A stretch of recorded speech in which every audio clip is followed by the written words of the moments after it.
कि 9 पुत्र हुए, जिन्हें हम नौनंद कहते हैं। नंद बाबा जो गोकुल में रहते हैं, उसके दूसरी पत्नी की बेटा है सूरसेन। सूरसेन के पुत्र है वसुदेव जी महाराज। वसुदेव जी महाराज के 7 पत्नियां, गौरवी, रोहिणी, भद्रा, मदिरा, रोचना, इला, देवकी, प्रमुखा, आसन, पत्न्यानक, तुम दुर्वे। ये 7 पत्नियां हैं। सबसे छोटी देवकी। दूसरे नंबर की वसुदेव जी महाराज की जो पत्नी है, उनका नाम रोहिणी है। महारानी रोहिणी के पहले पुत्र नहीं हुए। जब माता देवकी के 6 पुत्र हो चुके, उसके बाद माता रोहिणी का पहला पुत्र हुआ, जिनका नाम बलराम। वैसे भागवत में बलराम जी के कई नाम हैं। बल, गद, सारण, दुर्मद, विपुल, हलधर, कई प्रकार के नाम हैं।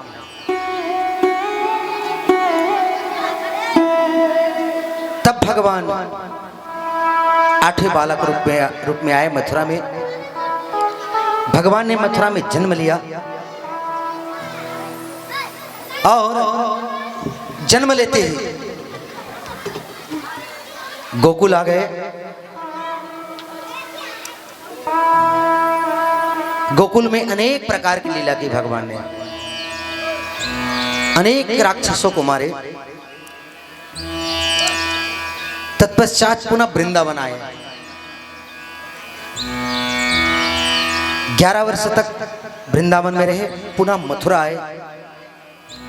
मथुरा में कंस इत्यादि राक्षसों का वध करके भगवान सीधे द्वारिका चले गए। द्वारिका में भगवान ने 16,108 रानियों के साथ विवाह किया।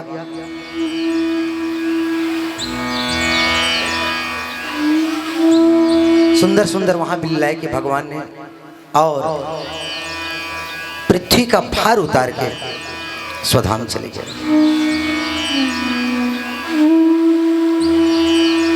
इतना कथा कहने के बाद जब सुखदेव जी महाराज चुप हो गए, परीक्षित तो आश्चर्यचकित में डूब गए। बोले, महाराज जी, मैं आपको कथा सुनाने के लिए निवेदन किया था और आप इतनी सी में शांत हो गए। महाराज, मुझे कृष्ण की कथा और सुनाओ ना, मेरा मन नहीं भर रहा है। मुझे तो लगता है कि दिन रात बस कृष्ण कथा को सुनते रहूं, मन भरता ही नहीं। सुखदेव जी महाराज कहते हैं, सुना तो थी मैंने आपको भी कृष्ण कथा। मथुरा में जन्म लिए, गोकुल में लीला किया, फिर मथुरा आए, वृंदावन आए, अनेक राक्षसों का वध किया, द्वारिका गए, लीला का स्मरण करके भगवान अपने स्वधाम को गए। हो गई कृष्ण कथा। बोले, महाराज, दसम स्कंद यहाँ प्रारंभ होता है और दसम स्कंद में व्यास जी महाराज लिखते हैं। उसको राजा परीक्षित कहते हैं कि गुरुवर, पितामह में समरे मरंजे देवव्रत ताधारितस्तमंगलय है दुरेत्यम कौरव सैन्य सागरम कृत्वा तरन्वत्स पदम यस्म पल्लवा। गुरुवर, मैं क्या बताऊं, मैं ध्यान से सुनेगा। मेरे बाबा पांडवों के पास में क्या था? कुछ भी नहीं था। केवल 5 भाई की सेना, छोटी सी, केवल 5 भाई की सेना, छोटी सी, और कौरवों के गुरुदेव एक बहुत बड़ा सागर, और उस सागर में बड़ी बड़ी मछलियां, कौरव रूपी कौरव सैन्य सागरम, बहुत बड़ी बड़ी मछलियां।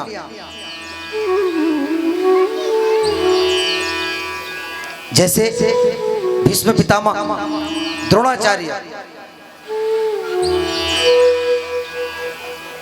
लेकिन भगवान कृष्ण के चरणाश्रय ले लिए तो मेरे बाबा इतने बड़े सेनाओं को ऐसे जीत गए, ऐसे पार कर गए, जैसे गाय के खूर को छोटे से बछड़े ने पार करते हैं।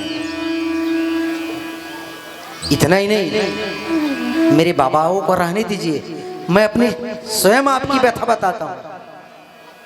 परीक्षित कह रहे हैं सुखदेव जी से, जब मैं गर्भ में था तो अश्वत्थामा ने मुझे मारने के लिए ब्रह्मास्त्र चला दिया था, लेकिन मेरी मां उत्तरा ने कृष्ण का चरणाश्रय लिया, कुछ नहीं बिगाड़ पाया। जो मेरे बाबाओं के रक्षक, जो मेरी खुद की रक्षक, जो मेरे पूरे परिवार की रक्षक, गुरुवर, क्या मैं इसकी कथा संक्षिप्त में सुनूं? सच कहूं महाराज, जब आप कृष्ण कथा कहते हैं ना, तो न मुझे भूख लगती न मुझे प्यास लगती, बस दिन रात में कथा ही सुनती रहूं ऐसा लगता है। सुखदेव जी के नेत्र सजल होकर कहा, परीक्षित, मैंने श्रोता तो बहुत देखे हैं, लेकिन तुम जैसे श्रोता मैंने अभी तक नहीं देखे हैं। आज 4 दिन से कथा सुन रहे हो, जाओ थोड़ा जल ले लो, कुछ जलपान कर लो। सुखदेव जी, परीक्षित जी कहने लगे, महाराज मैं सच कहूं, न मुझे भूख लगती न प्यास लगती, ये आपके मुख रूपी चंद्रमा से अमृत रूपी कथा का पान कर रहा हूं। अब जिसको अमृत मिले वो गुड़ शक्कर खा करके मुंह चिपचिपा क्यों करेगा, बताओ ना गुरुदेव। बस मुझे तो आप कथा सुनाओ भगवान की, मुझे केवल कथा चाहिए और कुछ नहीं चाहिए।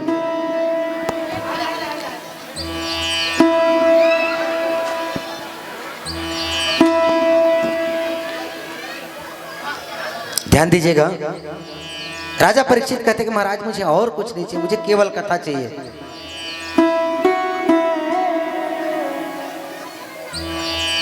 तब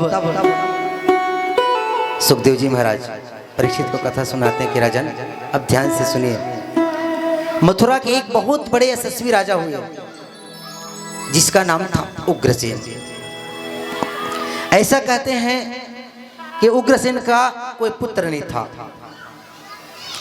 बहुत बड़ी तपस्या की उन्होंने, तो उनकी पत्नी गर्भवती हुई। उनकी पत्नी का नाम था पवनरेखा,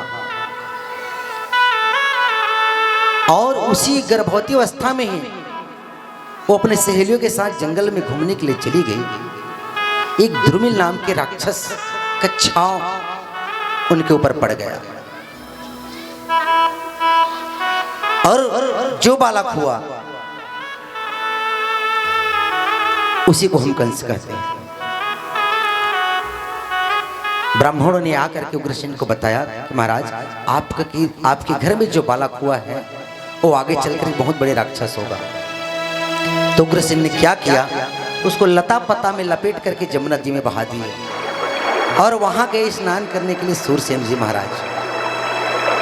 वहां से उस बालक को ले आए और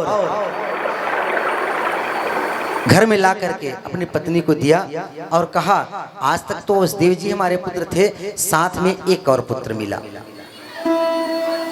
अब जो कंस है वो वसुदेव जी के साथ पलने लगा, वो बड़ा हुआ। एक दिन नारद जी महाराज उनके पास आए, कंस के पास अकेले में आकर के उनसे कहा कि आप उग्रसेन के बेटे हो, सूरसेन के बेटे नहीं हो, तुम उग्रसेन के बेटे हो।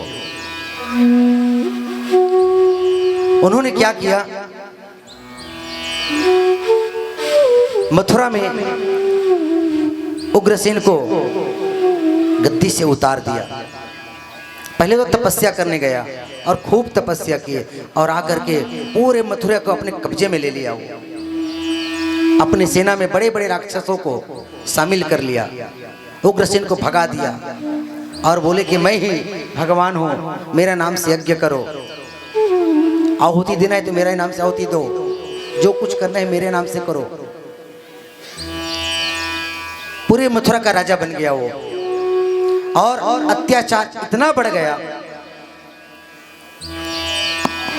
कि पूछो मत। न माता को मानते, न ब्राह्मणों को, न साधुओं को, न संतों को, न पिता को।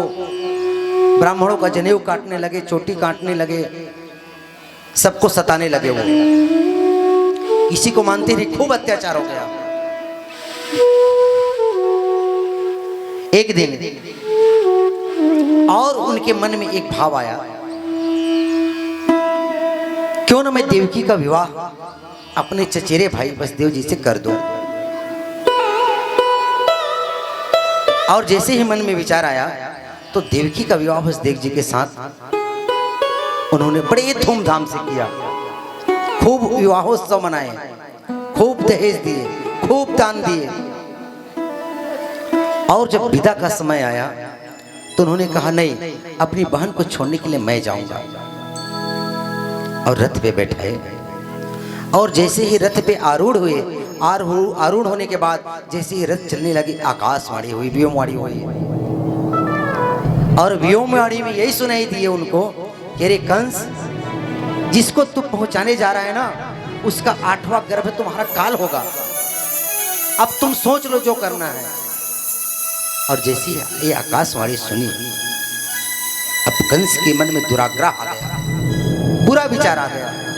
उन्होंने सोचा क्यों न मैं अपने काल को जन्म देने वाली को ही जान से मार देता हूं मैं, फिर मेरा काल पैदा ही कहां से होगा। और जैसे ही ये मन में विचार आया तो मारने के लिए अपनी बहन देवकी के केस को पकड़े और रथ से उतार के जैसे पटकने लगे, वसुदेव जी ने उसका हाथ पकड़ लिया और बोले, भैया क्यों मारते हो इसको, क्या मिलेगा इसको मार को, तुम्हें मत मारो। निवेदन करो मेरे भाई बहन, एक पति को पति कहलाने का अधिकार तभी है जो हर प्रकार से अपनी पत्नी की रक्षा करे। वो याद रखिएगा, सच्चे पति कहलाने का अधिकारी वो तभी बनेगा वो हर प्रकार से अपनी पत्नी का रक्षा करे, हर कष्ट से। जैसे ही देवकी को मारने के लिए तत्पर हुए, वसुदेव जी ने उनका हाथ पकड़ लिया और कहा कि क्या मिलेगा इसको तुमको मारकर, वैसे भी नारी अवध्या होती है, क्या गलती की है इसने। कंस ने कहा, तुमने भी आकाशवाणी सुनी नहीं, इनका 8वां गर्भ मेरा काल होगा। बोले, देवकी तो नहीं होगा ना तुम्हारा काल, इनका 8वां गर्भ होगा ना। अगर तुम्हें मेरे ऊपर विश्वास है तो इनको छोड़ दो, जितने भी बालक इनके द्वारा होंगे मैं तुम्हें सौंप दूंगा, तुम उनको मार देना। फिर राजन, आप जानते हो दुनिया का सबसे बड़ा सत्य है मौत। आखिर मरना तो सबको है एक दिन, लेकिन मौत से तुम क्यों डरते हो, मरना तो सबको ही है। अगर मेरी बातों में तुमको विश्वास है तो देवकी को छोड़ दो, ये तो अविद्या है बेचारी। कंस ने कहा, तो मेरी भी एक शर्त है, छोड़ तो रहा हूं मैं तुम्हारी बातों में विश्वास करके, लेकिन जब तक 8 पुत्र न हो जाते उनके, तब तक मैं जेल में बंद करके रखूंगा, कारागार में बंद करके रखूंगा मैं। वसुदेव जी ने कहा, ठीक है महाराज, जो इच्छा आपकी। और मथुरा के जेल में बंद कर दिया देवकी और वसुदेव को।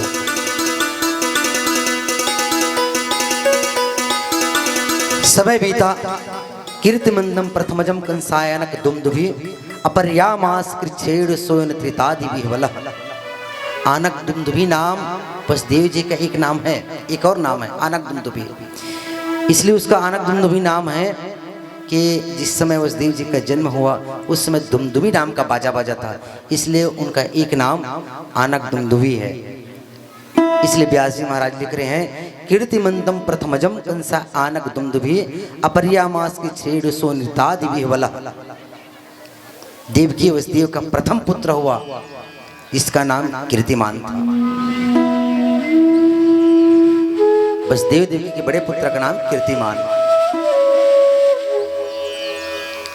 कंस को पता चला कि देवकी का पहला पुत्र हो गया है, एक बार तो आया, इनको भी मार देता हूँ, लेकिन मन में सोचा इतने सुंदर बालक को मार दूंगा तो मेरे से पापी और कौन होगा। नहीं नहीं, ये मारने योग्य नहीं, इसको छोड़ ही देता हूँ मैं। फिर कुछ क्षण पश्चात उनके मन में बुरा भाव आ गया और बोला, हो सकता है यही मेरा काल ना हो जाए। ऐसे करके देवकी के हाथ से छीन लिए और उठा के वहीं जमीन पर पटक दिए, उनकी मृत्यु हो गई। इस प्रकार दूसरा बालक, तीसरा बालक, चौथा बालक, पांचवा बालक, 6 बालकों को देखिए उस देखे कंस ने मार दिया। 7वां जब गर्भ में आया तो भगवान को चिंता हुई और मन ही मन भगवान सोचने लगे, ये तो मेरा लखन है, ये तो मेरा लक्ष्मण है, यही तो शेषा अवतार है, इसको बचाना जरूरी है। योग माया को आदेश दिया और योग माया को आदेश दे, जैसे योग माया को आदेश दिया तत्काल भगवान के पास आ गए। आज भी गोकुल जो जाते होंगे देखे होंगे, जमुना के ठीक किनारे नंद भवन के बगल में योग माया का मंदिर है। योग माया को आदेश दिया भगवान ने और कहा इनके गर्भ को खींच करके गोकुल में रोहिणी के गर्भ में डाल दो। योग माया ने वैसे किया। अब भगवान की बारी है, 8वें नंबर की बारी है। जैसे ही भगवान गर्भ में आए, वो जेल जो है सुंदर मंदिर सा लगने लगा, चमकने लगे, चमचमाने लगे। और मन में विचार किया भगवान ने, माँ यशोदा सौभाग्यवती है, इसलिए उनका मैं दुग्धपान करूंगा और देवकी के गर्भ से जन्म लूंगा मैं। लेकिन माता रोहिणी को क्या मिला? इसलिए उनके मन में भाव आया कि मैं रोहिणी नक्षत्र में जन्म लूंगा। और बुधवार के दिन, धन्य है आज का संयोग तो देखिए जरा, आज भी भगवान के जन्मदिन बुधवार हो रहा है, रोहिणी नक्षत्र, अष्टमी तिथि और अर्धरात्रि 12 बजे। आज कंस की कारागार में देवकी और उस देव को लग रहा है कि बिल्कुल मंदिर बन गया और साक्षात चतुर्भुज रूप में भगवान कृष्ण प्रकट हो गए। बोले कृष्ण भगवान की जय। चतुर्भुज रूप में प्रकट हो गए। व्यास जी महाराज वर्णन करते हैं कैसे भगवान के तमद्भूतम बालकम भुजेक्षणम चतुर्भुजम शंख चक्र गदायुधायुधम श्रीवत्सलभ लक्ष्मम गलशोभि कौस्तुभम पीतांबरम सांद्र प्रयोधम। शंख चक्र गदा और पद्म धारण के हुए भगवान चतुर्भुज रूप में आज माँ देवकी और देव जी के सामने प्रकट हो गए। देवकी और देव जी तो निहारने लगे, गदगद होने लगे और कहा कि प्रभु आपको तो हम बेटे बनने के लिए बोले, आप तो पिता बन करके आ गए।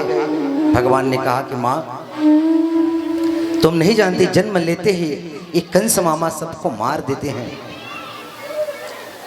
इसलिए मैं पूरी तैयारी के साथ आया हूं। कहा कि मैं इतने बड़े को गोद में कैसे बैठा हूं, तुम छोटे बनो।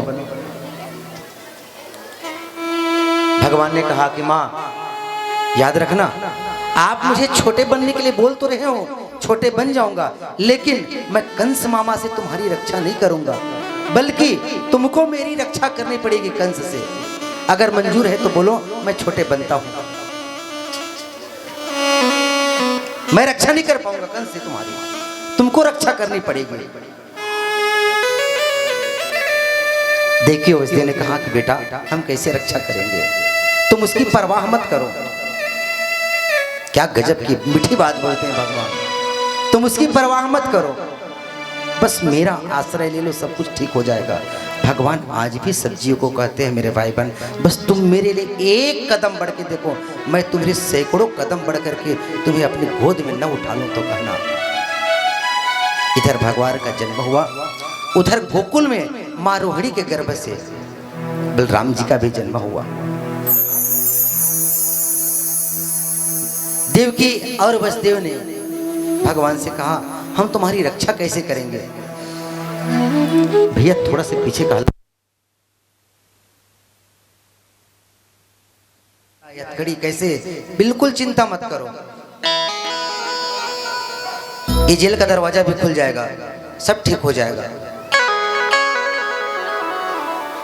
तो करे क्या, मुझे गोकुल पहुंचा दो। तो बसदेव जी ने टोकरी में उठाए और आज भगवान को टोकरी में उठा करके गोकुल ले जा रहे हैं। गोकुल ले जाते समय जैसे जमुना जी के पास में आए, जमुना जी भी सोचने लगी ये तो मेरे पति हैं, मैं क्यों न दर्शन कर लूं। बिल्कुल हिलोरे उठने लगे, एकदम बढ़ने लगी उनकी धाराएं जो है, वो भी सोच रही कि तो मेरा पति है, आज यहाँ से जारी क्यों ना मैं दर्शन कर लूं। यहाँ पर 3 प्रकार के हट दिखाई दे रहे हैं। थोड़ा ध्यान देंगे तो बात समझ में आएगी। बसदेव जी महाराज को जाना जरूरी है, गोकुल पहुंचाना जरूरी है, क्योंकि भगवान का वचन है और बसदेव राजा है और बिल्कुल जाऊंगा ही सोच रहे हैं वो, चाहे कुछ भी हो जाए मुझे गोकुल छोड़ना ही है। और जमुना जी भी की हट पकड़ी है, बिल्कुल मैं अपने पति का दर्शन करके ही रहूंगी। अब भगवान ने भी हट पकड़ लिया है, चाहे जो कुछ भी हो जाए मैं जमुना जी को अपना चरण स्पर्श नहीं कराऊंगा। लेकिन जैसे ही बसदेव जी जमुना जी में उतरे और हिलोरे उठने लगे, बढ़ने लगी धारा, जल धारा जो है जमुना जी की, और धीरे धीरे धीरे धीरे धीरे धीरे करके बसदेव जी के दाढ़ी तक आ गए। भगवान ने भी सोचा अगर ज़्यादा मैं इनको परेशान करूंगा तब तो मेरे पिताजी ही डूब जाएंगे। इसलिए भगवान ने क्या किया, अपना पैर उस टोकरी से थोड़ा नीचे किए। भैया अभी नहीं, गोकुल में फोड़ना है, ये मथुरा है, कंस जाग जाएंगे, अभी मत फोड़ो, अभी बिल्कुल शांत रहो, ये मथुरा है, जो फोड़ना है गोकुल में। और जैसे ही भगवान ने अपना चरण जमुना जी को स्पर्श किया, बिल्कुल जमुना मैया शांत हो गई, शांत हो गई। धीरे धीरे गोकुल में पहुंचे बसदेव जी महाराज, और गोकुल में पहुंच करके देखा सब लोग सोए हुए हैं, रात्रि को सब सोए हुए हैं, और चुपचाप वहां पर जाकर के आज नंदरानी ने भी एक कन्या को जन्म दी है। बिल्कुल आप लोग 5 मिनट का समय और है, 5 मिनट चाहूंगा बिल्कुल शांति के साथ कथा श्रवण पान करें। 5 मिनट।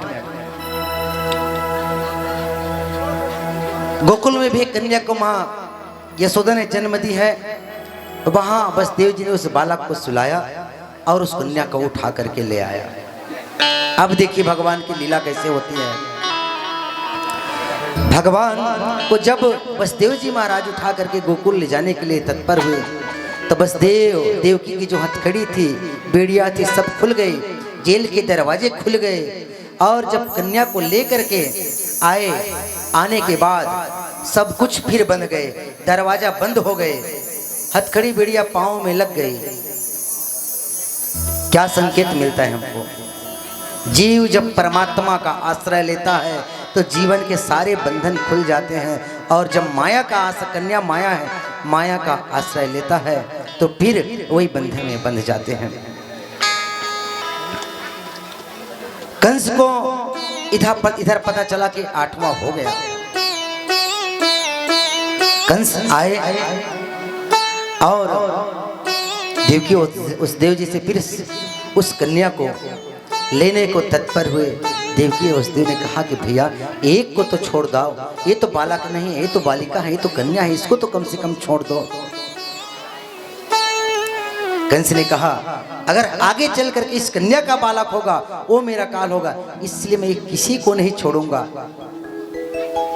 और हाथ से उनका छीन ले कंस ने, और जैसे ही उठा के उस कन्या को भी पटकना चाहा, वो उड़ गई आकाश में और माँ भगवती के रूप में प्रणीत होकर के आकाशवाणी की, करे दुष्ट कंस, जिसको तू मारना चाह रहे है ना, वो ब्रज में जन्म ले लिया है, तुमको भी पता नहीं है। बोले देवी को कहाँ जन्म लिया है ये नहीं बताऊंगी, लेकिन वो जन्म ले लिया। ये तो हुई मथुरा की बात। अब चले मन को ले चले गोकुल की ओर, थोड़ा थोड़ा पीछे हो जाए, सभी लोग थोड़ा थोड़ा पीछे हो जाइए। अब जितना हल्ला करना है करिएगा। अब ठीक है। अब आज नंद भवन में सुबह सुबह नंद रानी जो है रोज तो सुबह जग जाती है, लेकिन आज बहुत देर हो गई जगी नहीं है। उनकी दो ननंद है, नंदा और सुनंदा। उन्होंने मन में विचार किया कि भाभी तो रोज सुबह जग जाती है, लेकिन आज इतना विलंब कैसे कर दी। जा करके देखी तो उनके पालने के बगल में एक छोटा सा बालक सोया हुआ है, पतला चादर ओढ़े हुए हैं। और नंदरानी की जो ननद है नंदा और सुनंदा, और नंदा गई थी उनके पास। अब वो मन में सोचने लगी, आज तो जो भैया के जन्म जन्मांतर की तपस्या का फल आज उसको मिल गया। आज जैसे नंदरानी के बगल में देखिए कि एक बालक सुंदर चादर ओढ़े हुए सोए हुए हैं। अब तो बहुत हिम्मत करके उस चादर को खोलने को तैयार हुई, लेकिन फिर मन में सोचती है अगर ये कहीं लाला हो गया तब तो मैं माला माल हो जाऊंगी।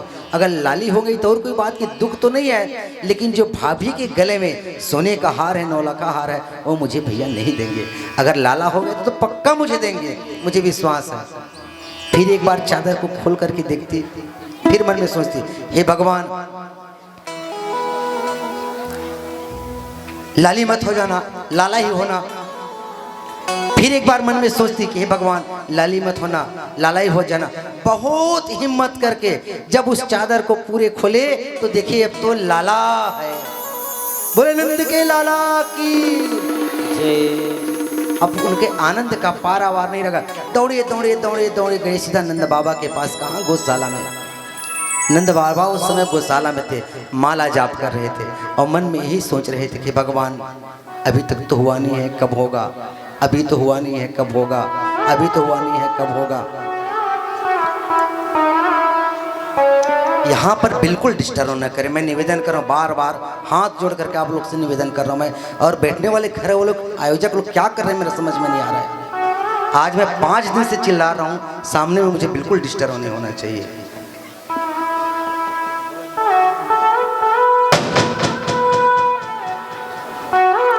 अब नंद बाबा तो बस यही माला जाप कर रहे हैं, अभी तो हुआ नहीं, कब होगा? अभी तो हुआ नहीं, कब होगा? हंसते हंसते नंदा जो है गई और कहा कि भैया आपके जन्म जन्मांतर की तपस्या का जो फल था आज आपको मिल गया। बोलो बहन क्या हुआ है? भैया एक वचन दो मुझे, जब आप वचन दोगी तब मैं बताऊंगा कि लाला हुआ है कि लाली हुआ है। बोले बहन तू आज जो मांगेगी वो मैं देने के लिए तैयार हूं, लेकिन तू बता तो सही कि क्या हुआ है। तब नंदा जो है बड़ी खुशी मन हो करके भैया आज तो तू लाला हुआ है, लाला। बोले नंद के लाला की। अब तो दौड़े दौड़े दौड़े दौड़े सीधा नंद बाबा सब कुछ छोड़ करके सीधा गए जमुना जी, और जमुना जी में जा करके 108 बार डुबकी लगाए।